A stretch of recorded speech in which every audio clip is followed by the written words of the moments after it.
कैनी हम कवन कसूर हो नयनवा से दूर कैला बलमा।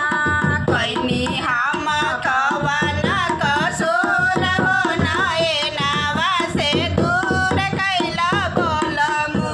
चिल्ला बलमु दूर कैला बलमु नयनवा से दूर कैला बलमु। कैनी हम कवन कसूर हो नयनवा से दूर कैला बलमु। चिठिया लिखौनी अंतरदेशिया लिखवनी। चिठिया लिखौनी रजिस्टरिया करवनी। अपनवा खातिर कैला मजबूर हो नयनवा से दूर कैला बलमु। फोनवा खातिर कैला मजबूर हो नयनवा से दूर कैला बलमु। कैनी हम कवन कसूर हो नयनवा से दूर कैला बलमु।